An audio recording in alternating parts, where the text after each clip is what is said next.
말씀의 제목이 함께 가십시다입니다. 물론 우리는 신앙의 공동체로 하나님의 은혜 아래서 같은 길을, 믿음의 길을 가고 있죠. 우리를 향하신 하나님의 소원이 있습니다. 성경에 그 소원이 우리가 항상 기뻐하고 감사하면서 이 땅에서 천국의 삶을 사는 것이 하나님의 소원입니다.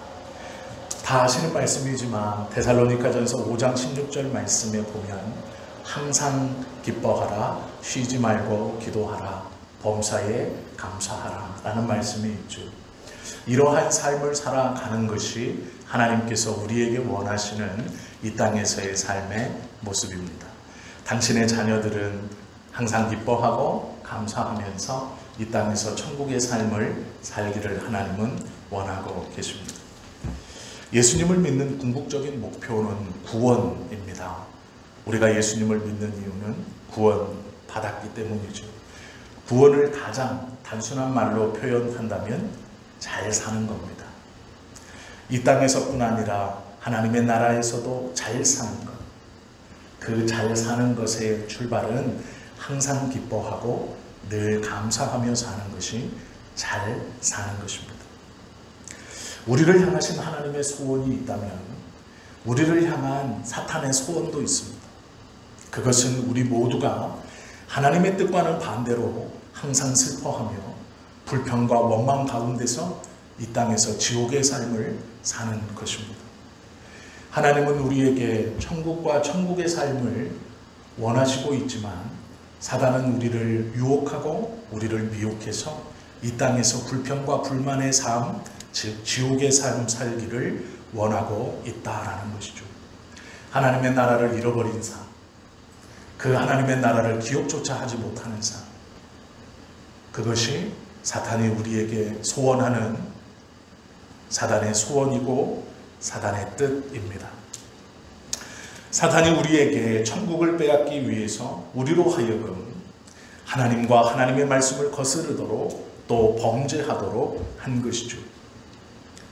죄의 삭은 사망이다 라고 성경은 말씀합니다. 사단은 우리로 하나님의 뜻에 대치되도록 살게 하기 위해서 아담과 하와를 유혹하였고 선악과를 따먹게 하였습니다. 그러므로 사단은 우리가 하나님을 범죄케 하고 하나님 앞에 죄를 지어 천국의 삶을 누리지 못하게 하고 이 땅에서 지옥의 삶을 살도록 우리를 유혹하고 있다라는 것이죠. 하나님의 뜻대로 잘 사는 사람은 다른 사람이 아닙니다. 항상 기뻐하고 감사하며 살아가는 삶입니다. 그 천국의 삶을 살며 죄의 문제를 극복하고 하나님께서 원하시는 삶의 문제 속에서 하나님의 뜻대로 그것을 하나하나 해결하며 살아가는 것. 죄와 욕심의 문제를 잘 해결하고 하나님의 뜻을 회복하여 항상 기뻐하고 감사하며 사는 것. 그것이 하나님이 우리에게 품고 계시는 하나님의 소원입니다. 하나님께서 선악과를 따먹지 말라고 말씀하신 것은 욕심을 버리고 잘 다스리라 라는 것입니다. 선악과는 보기에도 먹음직스러웠고 탐스러운 열매였습니다. 어느 나무보다도 어느 나무의 실과보다도 선악과에 매달려 있는 그 실과는 먹음직도 하고 보암직도 하고 탐스러운 열매였습니다. 그것을 먹지 말라 하신 것은 단순히 그 열매를 먹어라 먹지 말라라는 명령이 아니라 보암직한 것, 먹음직한 것, 탐스럽기까지 한 것을 취하지 않고 나의 말, 먹지 말라 라는 하나님의 말씀을 지켜가며 살으라 하신 것이 그 뜻입니다. 그러나 사단은 언젠가부터 보암직한 것을 먹어라, 탐스럽기까지 한 것을 취하라, 먹음직한 것은 당연히 남이 따기 전에 내가 따서 먹어야 한다. 즉 하나님의 말씀보다는 너의 욕심을 채우며 살아라 우리에게 속삭이고 우리를 유혹합니다. 많은 사람이 사단에 속아 욕심을 채우는 것이 행복한 삶이라고 생각하며 살고 있습니다.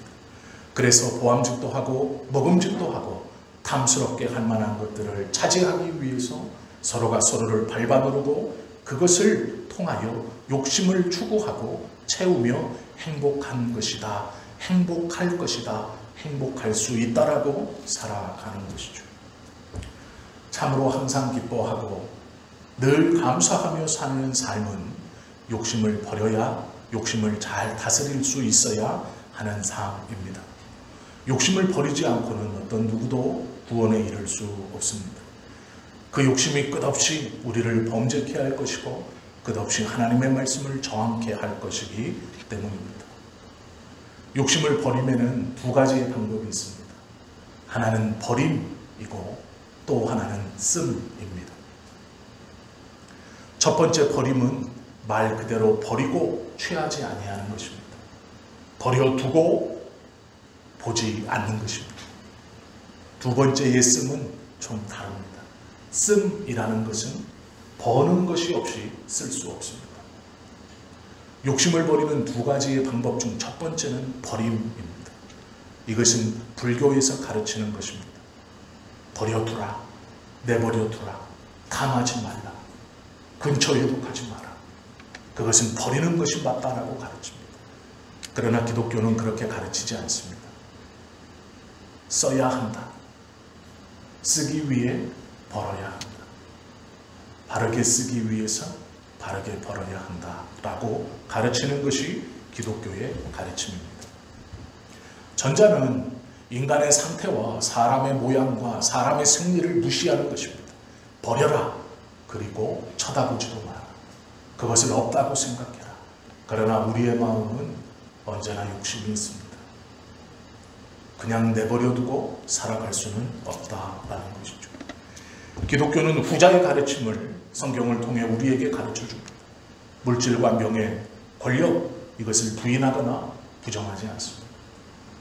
그것을 부인하거나 부정하지 않고 그것이 어떻게 바르게 쓰여지고 그것이 어떻게 바르게 사용되어질 것인가를 연구하고 그 바른 사용을 통해 하나님의 뜻을 이루고 너의 욕심을 비워갈 것인가를 가르쳐주고 있다라는 것이죠. 불교가 산속에 절을 짓는 것은 그 이유입니다. 버리고 쳐다보지 않는다라는 것이죠. 기독교가 도시 한가운데 교회를 짓는 이유는 씀을 위해서입니다.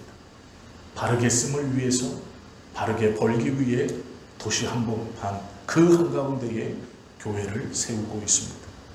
그리고 많은 이들에게 욕심은 버리는 것이 아니고 바르게 쓰기 위해서 바르게 버는 것이다라는 것을 가르쳐야, 그리고 또한 우리는 그렇게 살아가야 한다라는 것이죠.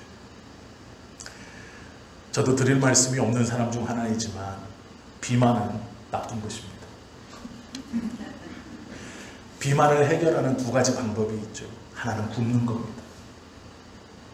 먹지 않으면 살이 빠지죠. 당연합니다. 그러나 우리는 다 알고 있습니다. 먹지 않고 살을 빼면 큰 부작용이 따라옵니다.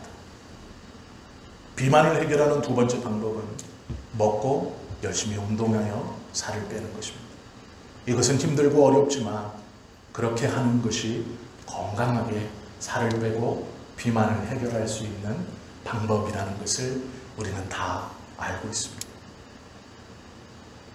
그러나 굶어 살을 빼려고 합니다. 운동하는 것보다 굶는 것이 더 수치적으로 빠르게 몸에 나타나, 그리고 외면적으로도 빠르게 보이기 때문이죠. 잘 먹고 열심히 운동하는 것이 건강을 위하여 가장 좋다는 것을 알고 있지만 우리는 그렇게 하지 않지요. 죄송한 말씀이지만 우리 성도님들 모두가 걱정하는 것을 알고 있습니다. 재정이 넉넉하지 못하다는 것을 다 알고 계시고 기도해 주시고 걱정하는 것을 압니다. 그러나 공교롭게도 저는 걱정하지 않습니다. 하나님께서 우리 교회에 바르게 벌고 바르게 쓰는 법을 가르쳐 주셨기 때문입니다. 우리 모든 성도님들이 바르게 벌어야 하는 이유와 바르게 쓰는 것이 무엇인지를 하나님이 분명히 가르쳐 주셨기 때문에 그렇습니다. 우리 교회는 교회를 도울 뿐 아니라 선교사님뿐 아닌 어렵고 힘든 사람을 돕는 교회가 될 것입니다. 하나님께서 하나님의 자녀들에게 바르게 씀이 무엇인가를 배우기를 원하십니다. 또한 우리는 그것을 부지런히 배워갈 것입니다. 바르게 벌어들이는 것이 무엇인가? 또 그 벌어들인 것을 나의 욕심을 채우기 위해서가 아니라 하나님의 뜻에 합하도록 사용하여서 나의 욕심이 아닌 하나님의 뜻을 위해 바르게 씀이 무엇인가를 알게 해 주실 것입니다. 저는 온전한 11조가 그 바르게 씀의 출발이라고 생각합니다. 하나님께서 우리에게 11조를 요구하시는 것은 우리의 돈을, 우리의 무엇을, 그것이 아닙니다. 바르게 쓰는 것이 무엇이냐? 너의 욕심을 다스리고 죄에서 자유로워한 것이 무엇이냐라는 것을 가르치기 위해 온전한 11조를 말씀하고 있다라는 것이죠. 헬기에서 뛰어내리고 비행기에서 뛰어내리는 특공대원들이 연습을 할 때 레펠이라는 것을 하죠. 낙하산을 메고 뛰어내립니다.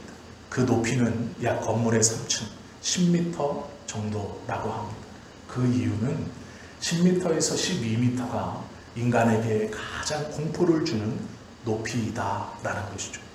그래서 이 10m에서 12m에서 뛰는 연습을 한 특공대들은 1000m에서도 뛸 수 있고 700m에서도 뛸 수 있고 500m에서도 뛸 수 있다고 합니다. 그럼 생각해 보십시오. 그들이 10m에서 뛰는 이유는 10m에서 잘 뛰기 위해서입니까? 아니요. 헬리콥터에서 뛰기 위해서이고 더 높은 비행기에서 뛰어내리기 위함입니다. 깨끗한 부자라는 김동호 목사님이 쓰신 책에 이런 내용이 있습니다. 11조가 우리 인간이 돈에 대하여 가장 공포를 느끼는 액수이다. 저는 동감합니다. 이것만 드리지 않으면 무엇을 더 할 수 있고, 이것만 조금 생략하고, 이것만 조금 우리의 가정경제에서 지출이 되지 않으면 여러 가지 것들을 할 수 있다라는 생각이 많이 듭니다. 그것이 레펠의 훈련처럼 10m에서 뛰는 특공대들처럼 그 11조가 우리에게 돈에 대하여 가장 공포를 느끼는 수치일 것입니다. 그것이 연습되어지지 않으면 하나님의 나라를 위해서 모든 것을 드린다는 신앙의 고백은 헛된 것이고 온전히 이룰 수 없다라는 것이죠. 저는 개인적으로 온전한 11조의 생활을 통해서 저의 욕심이 다스려지는 것을 느끼고 또한 돈에 대해서 자유로워짐을 느끼고 있습니다. 11조 훈련의 목적은 11조에 있지 않습니다. 특공대원들이 10m에서 뛰는 것을 목적으로 훈련하는 것이 아닌 비행기에서 뛰어내리기 위해서 훈련하는 것과 같이 하나님의 나라의 자녀들은 바르게 씀을 위해서 그것을 하나님께서 원하신다라는 것이죠. 제 신앙의 높이가 어느 정도까지 올라갈지는 알지 못하지만 저는 죽을 때까지 물질에서 자유롭기 위해서 그 훈련에 최선을 다해 임할 것입니다. 그리고 더 높은 곳에서 뛸 수 있기를 소원하고 기도할 것입니다. 자녀들에게 아무것도 남겨줄 것이 없지만 남겨주지 않기 위해서 노력할 것입니다. 그것을 하나님의 뜻과 하나님의 나라를 위해서 사용되어지기 위해 최선을 다할 것입니다. 결국에는 500m에서도 뛰고 싶고 1000m에서도 뛰어내리고 싶습니다. 지금은 비록 10m에서 뛰는 것으로 만족할지 모르나 우리 모두의 목표는 그것이 되어서는 안 됩니다. 돈을 바르게 쓰는 훈련을 통해서 하나님이 원하시는 것은 명예를 바르게 사용하는 방법과 권력을 바르게 사용하는 방법을 우리로 깨닫게 해주시는 것이죠. 돈을 부정하고 부인하지 않습니다. 명예와 권력을 부정하거나 부인하지 않습니다. 바르게 그 위치에 올라가도록 최선을 다해야 합니다. 그리고 그것을 바르게 사용해야 합니다. 그러면 우리는 무엇을 하든지 먹든지 마시든지 주를 위해서 하는 사람이 될 것이고 죄에서 자유로운 참 자유로운 사람이 될 것입니다. 특별히 우리에게 약한 경제적인 것에서 얻는 자유로움이 우리의 신앙에 펼쳐질 것입니다. 돈과 명예와 권력을 부인하진 않지만 그것이 목적이 될 수는 없습니다. 우리 모두의 삶은 그것을 목적으로 살아가는 삶들이 아닙니다. 그러나 분명한 것은 죄된 육신을 벗을 때까지 우리 예수님께서 이 땅에 오셔서 우리를 불러주시는 그날까지 우리는 치열하게 연습하고 계속해서 훈련해야 합니다. 승리의 면류관은 하나님의 나라에서 받을 수 있지만 이 땅에서 하나님의 뜻대로 훈련 가운데 임한다면 충분히 천국의 삶을 살 수 있습니다. 때로는 넘어지고 때로는 실패할지 모릅니다. 두려워 뛰어내리지 못할 수도 있습니다. 그러나 그것이 우리를 영영 넘어지게 하지는 못할 것입니다. 다시 일어나게 할 것입니다. 하나님의 은혜가 우리를 다시 그곳에서 뛰어내릴 수 있는 힘을 줄 것입니다. 부끄러워하지 않고 최선을 다하여 다른 박질하고 최선을 다하여 연습하는 것이 중요합니다. 모든 사람들이 욕심내는 것을 나의 욕심을 위하여 사용하는 것이 아니라 바르게 씀을 위하여 바르게 버는 것을 배우는 그것이 하나님께서 원하시는 삶입니다. 세상에 아무리 좋은 지위와 권세를 누리고 많은 물질이 있다 해도 하나님의 뜻에 합당하지 않게 사용하는 것들은 아무런 소용이 없는 것입니다. 반대로 부족하다 하여도 그것이 하나님의 뜻대로 사용되어진다면 그것이 옳은 신앙인의 삶의 모습일 것입니다. 저는 돈과 명예와 권력이 저의 삶을 짓누르는 삶을 살지 않을 것입니다. 바르게 쓰지 못한다면, 바르게 사용될 수 없다면 바르게 벌지 못한다는 것을 알고 있기 때문입니다. 그러나 그것을 무시하진 않습니다. 중요합니다. 바르게 벌어 바르게 쓰기로 약속하고 기도하고 있습니다. 하나님은 오늘도 누가 우리를 위하여 갈고라고 말씀하십니다. 누가 우리를 위하여 간다라는 이 말씀은 특별히 어떤 거대한 사명과 소명을 가지고 해외에 나가 선교하고 오지를 찾아가 복음을 전하는 삶뿐만이 아닙니다. 우리를 위하여 갈고라는 것은 이 훈련에 누가 들어올 것이고 어떠한 마음으로 살아갈 것이냐라는 것이죠. 욕심을 잘 다스려 바르게 씀을 위하여 바르게 버는 자가 누가 있을 것이냐라는 것이죠. 하나님께 쓰임받기를 소망하는 사람들을 소명인이라고 부릅니다. 우리 모두는 욕심을 통하여 그 욕심을 채우기 위해 점점 쓸모없는 사람이 되어가는 것이 아닌 그 욕심을 통하여 바르게 씀을 위해 바르게 벌어들임을 깨닫고 하나님께서 원하시는 믿음의 삶의 출발과 훈련을 잘 받는 사람이 되어야 할 것입니다. 사단은 우리를 넘어지게 할 것이고 끊임없이 속삭일 겁니다. 삶의 환경과 여건을 통해서 내 마음의 생각과 주변을 통해서 믿는 자들의 신앙의 고백, 때로는 권면을 통해서 괜찮다, 너를 돌아보아도 된다, 너의 삶이다 라고 말할 것입니다. 그러나 흔들리지 마십시오. 보암직도 하고 먹음직도 하고 탐스럽게 할 만큼 우리 앞에 빛나는 그 우리의 욕심을 채울 수 있는 그 열매는 하나님의 뜻을 거절하는 것일 것입니다. 하나님께서 우리들에게 개인적으로 어떠한 권면을 주시는지 저는 알 수 없습니다. 그러나 분명한 것은 이사야 선지자는 하나님의 뜻을 통해 많은 사람들이 대접받을 수 있고 대접할 수 있는 자리에서 떠나 그 말씀을 붙들고 하나님의 뜻을 위해 살았다라는 것이죠. 그 이사야의 고백, 나를 보내주십시오. 라는 이 고백이 우리의 고백이 되어야 합니다. 거창한 것이 아닙니다. 가장 공포를 느끼는 것, 그 훈련이 잘 되는 것, 그것이 결국 하나님을 위해 우리가 더 큰 쓰임을 받을 수 있고 하나님께서 우리가 진정 우리의 욕심을 다스리고 항상 기뻐하고 감사하며 살아가는 삶을 살 수 있는, 그리하여 잘 사는 것이 무엇인가를 알게 해주시고 구원이 무엇인가를 알게 해주시고 구원받은 자가 어떻게 살아야 하는지를 알게 해주시는 말씀입니다. 이 초청에 우리 모두가 함께 가십시다. 그리고 함께 하나님의 기쁨이 되어 하나님의 나라에 우리 모두가 함께 하십시다. 그것이 하나님께서 우리에게 이사야를 통해 주시는 말씀입니다. 이 은혜를 기억하시고 이 말씀을 붙드시고 우리의 삶이 하나님 앞에 어떠한 삶으로 나아가야 하는지를 기억하시는 저와 여러분 되시기를 예수님의 이름으로 축원합니다. 기도드립니다.